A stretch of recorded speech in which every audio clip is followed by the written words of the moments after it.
One lucky hit from anything bigger than a rifle, and we'd be nothing but splinters on the water. Then I met Mac McPhersonson, and everything changed. Mac was 28, which made him ancient by PT standards, and he had eyes that'd seen too much already. He'd been at Pearl Harbor on the destroyer USS Shore when the Japanese attacked, fought at Midway, and then signed up for PT boats. His line was, "I'm tired of being a target, time to become the hunter." Mac understood something fast that took the rest of us weeks to learn. PTs don't fight like regular warships. We were more like maritime guerrillas, hit-and-run killers that struck from ambush and melted away before the enemy knew what hit them. Our crew was a ragtag bunch of specialists and misfits who'd never have been together on a normal Navy ship. Dutch Vanderberg, our XO, was a Yale math professor who could do torpedo solutions in his head faster than most men could fiddle with a slide rule. Charlie Mendoza, our chief motor machinist mate, used to tune racing engines in LA. He could get our temperamental Packards to purr or roar depending on what we needed. Sparks Patterson, our radio man, came out of the submarine service, quiet as a ghost, great with radios. Paddy O'Brien, our torpedo man and gunner's mate first class, was an artist with those mechanical fish. Each Mark 13 weighed about 2,200 pounds and cost as much as a house back home. Paddy treated them like treasures, always cleaning, tweaking, and sweet-talking them. "They're the only reason the Japs'll take us seriously," he'd say while polishing the bronze props. "One shot, one kill. Otherwise, we're just expensive target practice." The rest of the 12-man crew was 2 more gunners, an engineer, a cook who doubled as the medic, and 3 seamen who did whatever needed doing. We were black and white, city kids and farm boys, dropouts and college grads, everything and everyone. The one thing we had in common was that we all volunteered knowing the odds weren't great. Training at Melville was brutal. The Navy had already learned from early PT losses that enthusiasm didn't cut it. We had to be faster, smarter, and meaner than anything the Japanese could throw at us. We practiced high-speed attack runs until we could launch torpedoes accurately while pounding over waves at 40 knots. We learned to navigate by sound and gut when tropical squalls wiped out visibility. Most importantly, we learned to think like pirates, not like conventional sailors. Commander James "Jim" Patterson ran the training program. He'd survived the Philippines campaign and escaped Corregidor on one of the last PTs. His philosophy was simple. The Japanese expect you to fight fair, don't. They expect you to follow naval tradition, don't. They expect you to fear the dark, make them fear it instead. He drilled into us that our best weapons weren't the torpedoes, but surprise, speed, and sheer audacity. We arrived at our forward base on Rendezvous on June 30, 1943, right as the New Georgia invasion kicked off. The base wasn't much, just a fuel dump, some camouflaged Quonset huts, and a rough dock tucked under palm fronds. The first thing that hit you was the smell, rotting vegetation, diesel, and that sweet sour stench of tropical decay. The second was the sound, constant artillery from New Georgia, where Marines were fighting for the Munda airfield. We were Motor Torpedo Boat Squadron 9.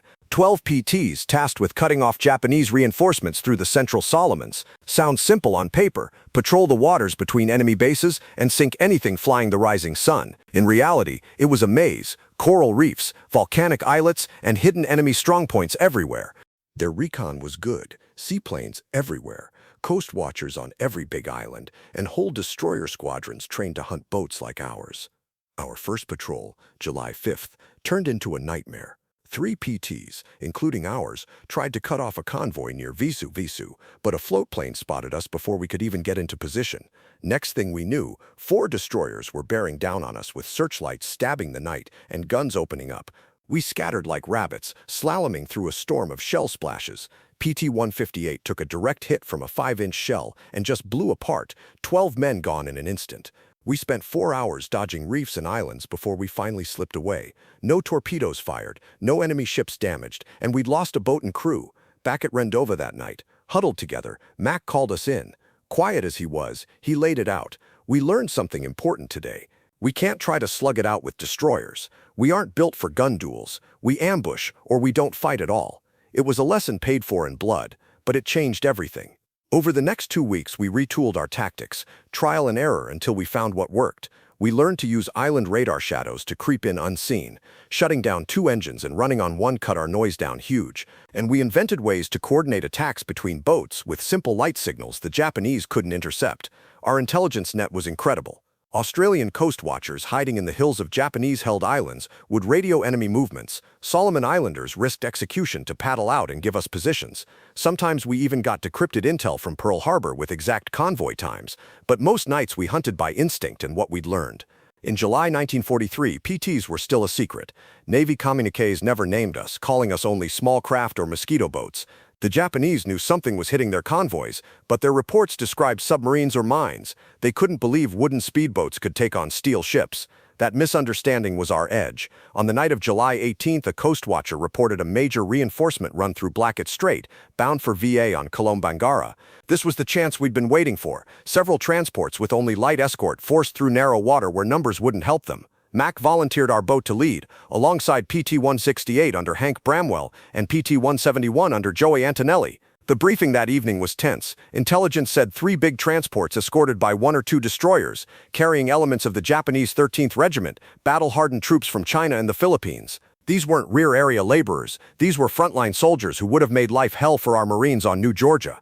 Commander Bill Specht was blunt. "Gentlemen, this convoy cannot reach VA. I don't care if you have to ram those transports. They go to the bottom tonight." As the sun sank on July 19th, painting the sky blood red, we made final preparations. Patty O'Brien ran the Mark 13 checklist again and again. Depth set to 10 feet, speed to 28 knots, the sweet spot for hitting a loaded transport.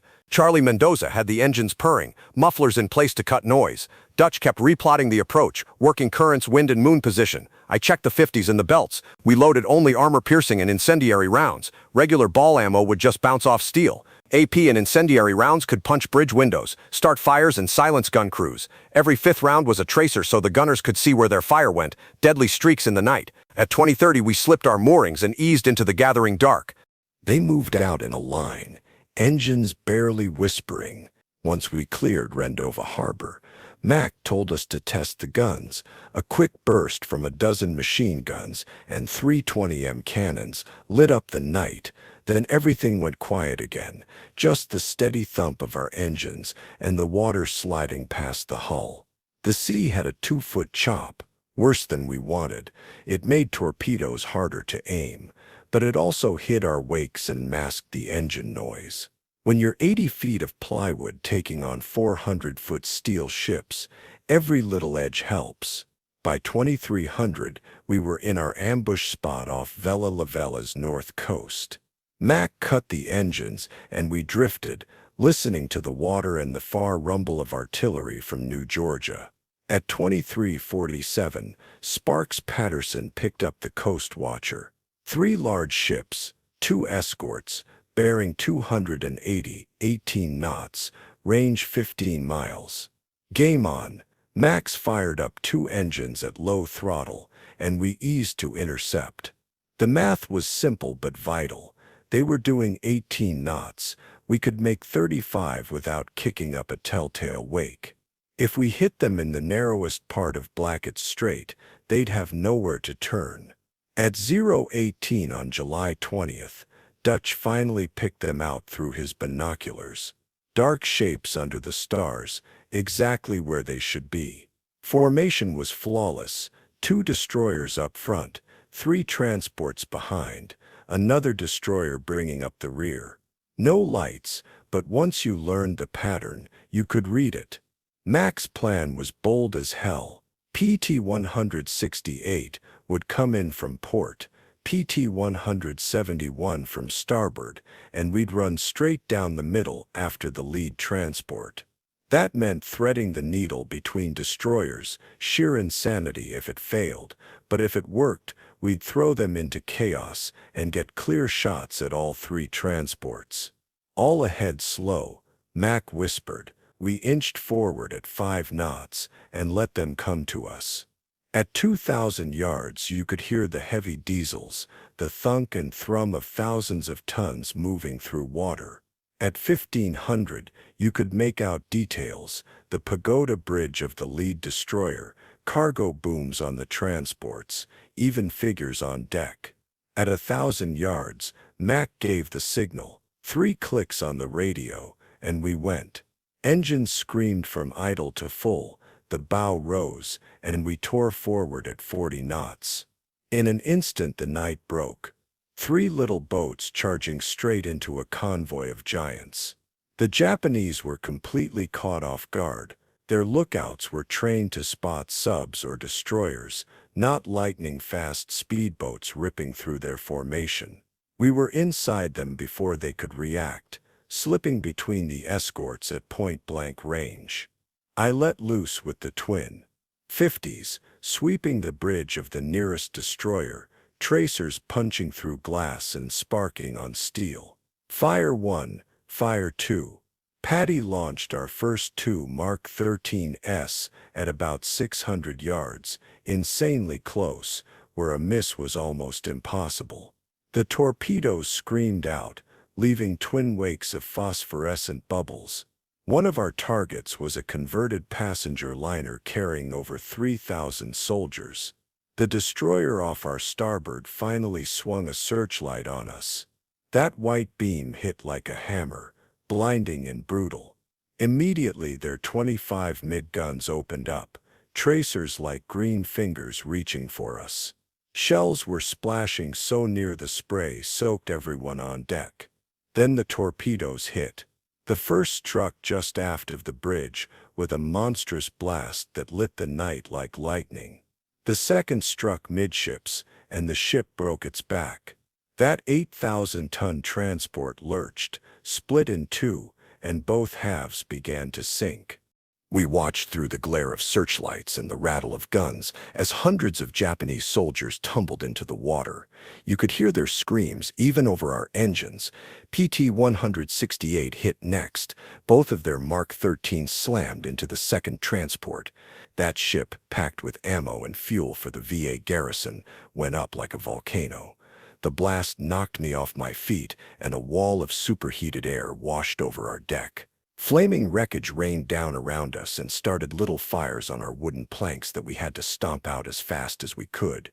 The destroyers tried to respond, but they had a problem. We were too close for their main guns to depress without risking their own ships, and we were mixed in with their transports, so firing was dangerous.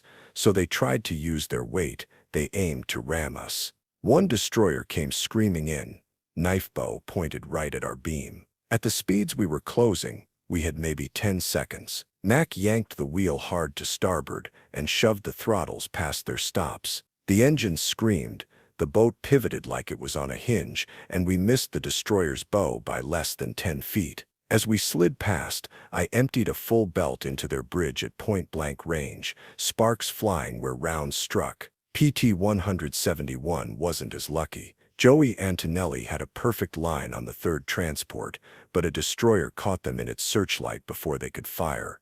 Their 25 ME guns stitched holes across PT-171's bow. One shell hit a torpedo on deck. By miracle, it didn't go off. The Mark 13 needed to spin in water to arm. Joey had to abort and flee, trailing smoke and taking on water. We tried to come around for another run, but the surprise was gone. Every searchlight in the convoy swept the sea now, and guns of every caliber were firing. The water looked like a storm of shell splashes. Even worse, the Japanese had brought their 5-inchers to bear. One hit from those and we'd be splinters. "Launch the remaining fish and get us out of here," Max yelled. Patty fired our last two Mark 13s at the remaining transport, but its captain saw the wakes and turned to parallel course, combing the torpedoes so they slid harmlessly past. Then it was full speed and survival, all three engines screaming as we wove through exploding water and fled into the dark. Behind us the fight kept raging. PT-168, despite taking hits, got another torpedo into the already dying ammo ship.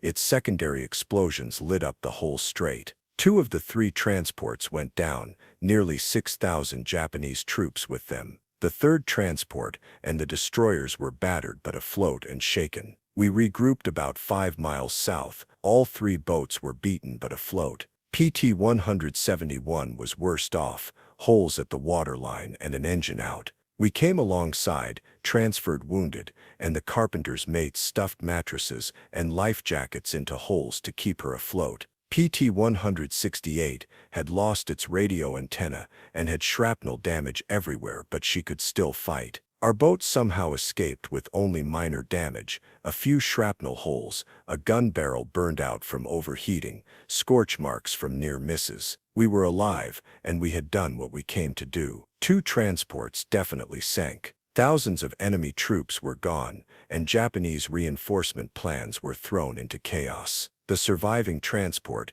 didn't continue to VA. It turned back toward Rabaul. Getting home wasn't easy.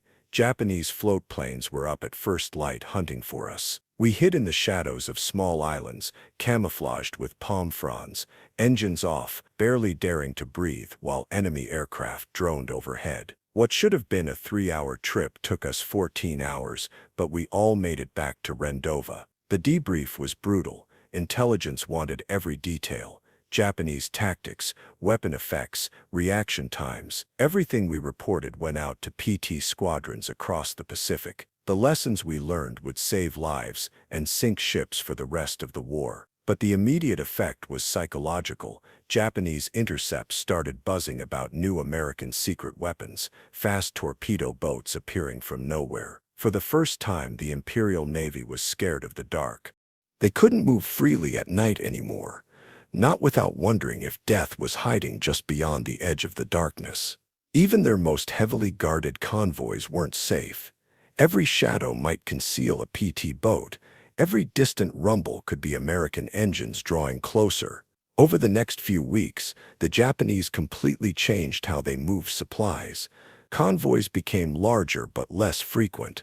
Destroyer escorts doubled, then tripled. They even started sending up float planes equipped with searchlights to patrol the sea at night. All those adjustments slowed everything down.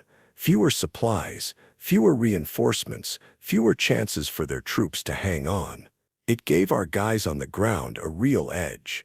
But maybe the biggest victory wasn't tactical. It was psychological.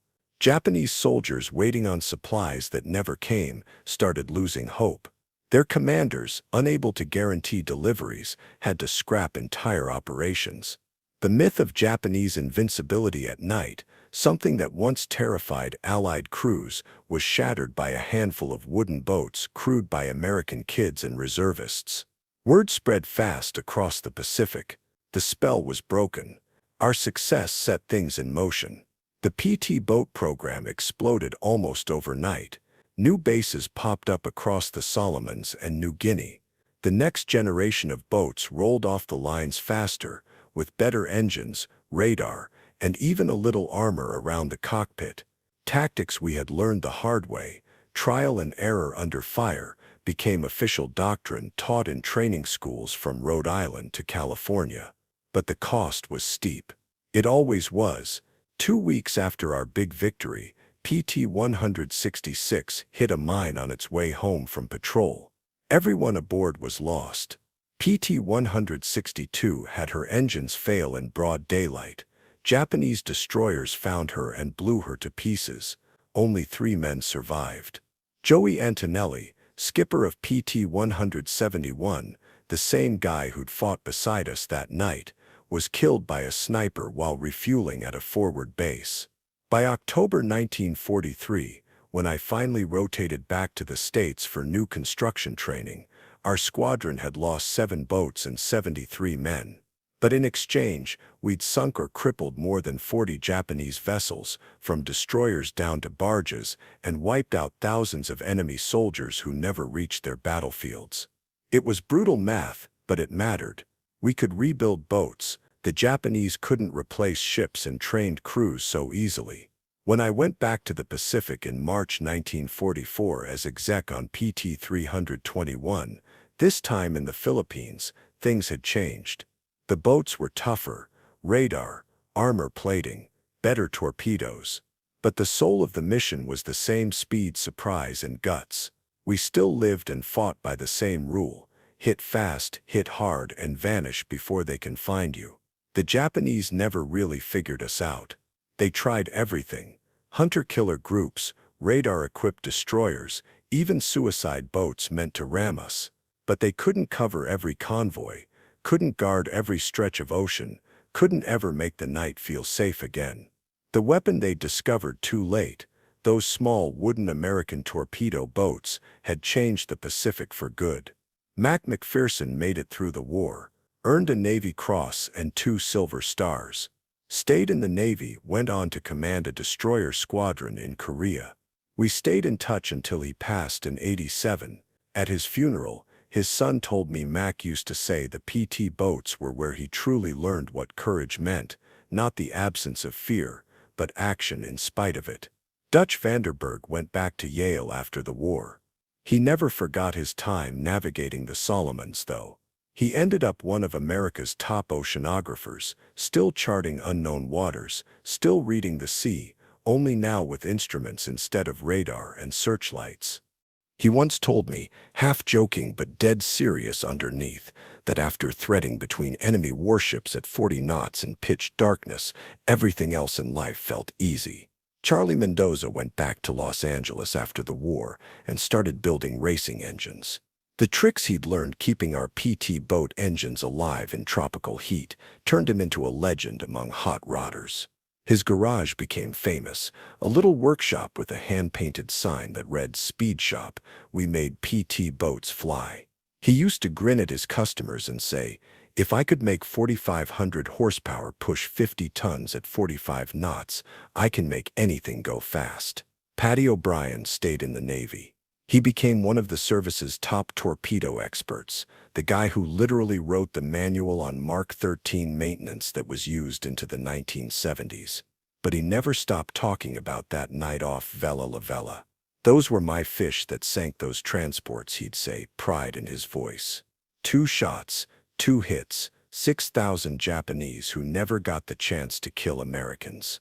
The story of the PT boats never got the same spotlight as the big battles. Midway, Guadalcanal, Leyte Gulf, but for those of us who served on those tiny wooden war machines, we knew we'd been part of something revolutionary. We proved that courage and cleverness could beat tradition and tonnage, that a handful of fast, fearless kids could outfight the most powerful navy in the world at their own game. The real secret wasn't the boats, though they were brilliant pieces of engineering. It wasn't even the torpedoes, though when they worked, they hit like thunder. The secret was us, the American spirit of invention, the refusal to accept that something couldn't be done. Our admirals thought PT boats were toys.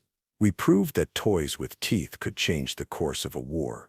Whenever I read about modern naval warfare, missile boats, stealth ships, drone swarms, asymmetric tactics, I see the same DNA. What we did back then became the blueprint for everything that came after. We showed that sea battles didn't have to be fought by lumbering giants trading salvos over the horizon. They could be fast, precise, unpredictable, about speed, stealth, and surprise. Every fast attack craft in today's Navy carries a bit of our spirit, a whisper of those plywood hulls that made the Japanese Navy afraid of the dark. In 1943, they even coined a phrase for it, mosquito boat terror. The fear spread through their fleet like wildfire. After the war, Japanese officers admitted that PT boats caused chaos far beyond their actual numbers. They had to assume we were everywhere, plan for attacks that never came, divert destroyers to chase phantoms, waste fuel and time on ghosts. Admiral Tanaka Riso, who commanded many of the Tokyo Express runs, wrote later, "The American PT boats were our worst nightmare. Submarines we could hunt with depth charges. Aircraft we could see coming. But these devil boats appeared from nowhere, struck like cobras, and vanished into the night. They made us fear our own element, the darkness we once ruled. That fear, that uncertainty, was worth more than any number of ships we sank." It marked the moment when the Imperial Japanese Navy began to lose not just battles, but confidence. Once their sailors started fearing shadows, the psychological war was already won. The evolution of PT boats during the war was incredible. The early ones, like ours, were barely more than peacetime prototypes pressed into combat. By 1945, they had radar, rockets, better torpedoes, even primitive guided weapons. But their heart never changed, small, fast, deadly, and crewed by volunteers crazy enough to face steel giants in wooden hulls. One story captures the whole PT spirit perfectly. October 1944, the Battle of Leyte Gulf, a squadron of PT boats hopelessly outgunned went straight at the Japanese battleship Yamato, the biggest warship ever built.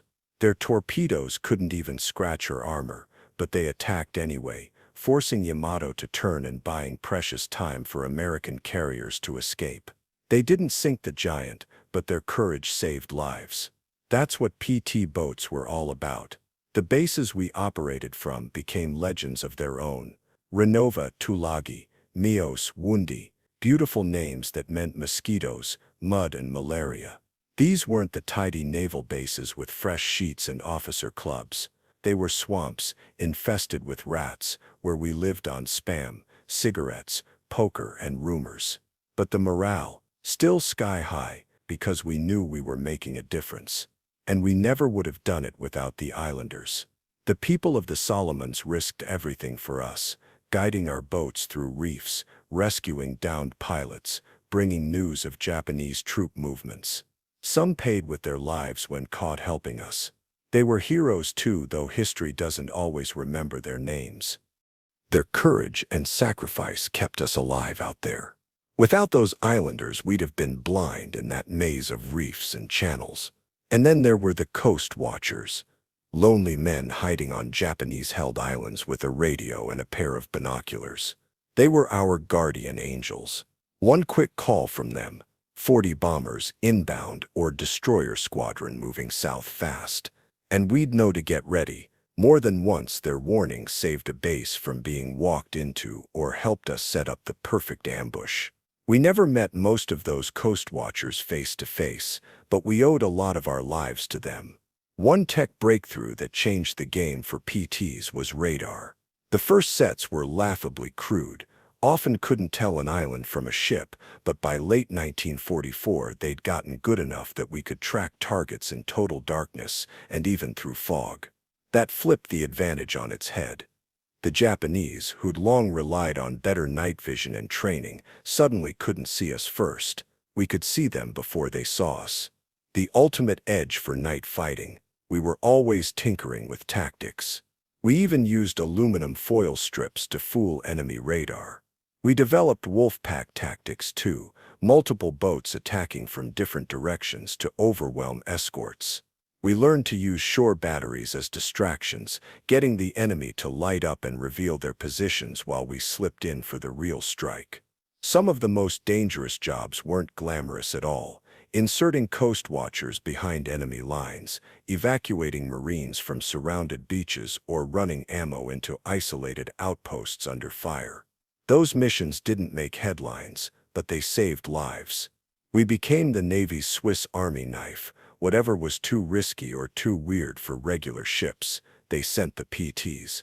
Life aboard those little boats made relationships intense in a way bigger ships never could match. On a destroyer with 300 men, you might not know half the crew. On a PT with a dozen guys, you knew everything: who snored, who had nightmares, who vomited seasickness, who you could count on when things went to hell. That closeness forged bonds that lasted a lifetime.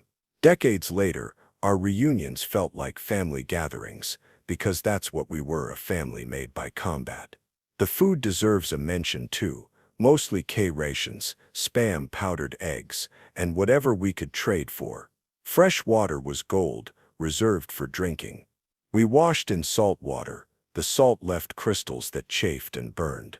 Coffee, black and so strong it could float a wrench, kept us moving.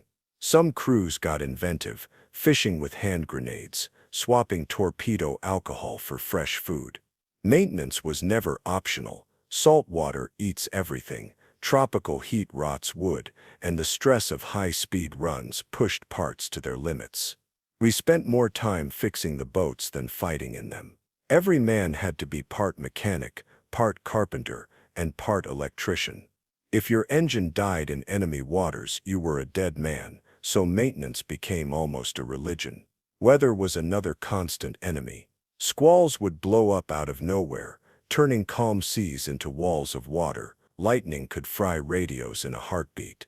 The heat and humidity were brutal. Men would pass out on duty. Yet the same storms that threatened us sometimes helped. Bad weather could hide us from enemy aircraft and make our small profile harder to spot among the wind-driven waves. Navigation there wasn't what they taught at Annapolis. Charts were outdated, surveys from the 1800s, and reefs could shift after storms. We learned to read watercolor and wave patterns, to smell land before we saw it, and to navigate by instinct when instruments failed. Every successful patrol added another patch to our mental maps of those lethal waters. The Japanese response evolved too. They built special shallow draft destroyers to hunt us, coordinated searches with float planes and surface ships, and sometimes even used captured PTs as decoys. For every countermeasure they tried, we found a counter to that counter. It became a deadly chess game played at 40 knots in the dark. It turned into a deadly chess match played at 40 knots in the dark, and nobody talks enough about what it did to a man's head. Living like that, always on edge, knowing any patrol might be your last, watching buddies die in ways you still see when you close your eyes, it leaves a mark. Some men cracked and asked to get out, even if the word coward would follow them. Others got hooked on the adrenaline and volunteered for ever crazier missions. Most of us just learned to live with the fear, finding little ways to get by. Our humor got dark, a shield against what we'd seen. We named boats Sudden Death, Hell's Angels, Grim Reaper. We painted cartoons on torpedoes. Donald Duck riding a torpedo was a favorite, and sang crude songs about sinking Japanese ships. The more gruesome the joke, the better it worked. It made the unbearable bearable. PTs mattered far beyond the Solomons. When the Allies planned Normandy, PT boats were in the mix to guard against German E-boats. The lessons from our nights in the Pacific got used in the Mediterranean, the English Channel, and even on European rivers. PT doctrine spread worldwide. Dozens of navies copied parts of it.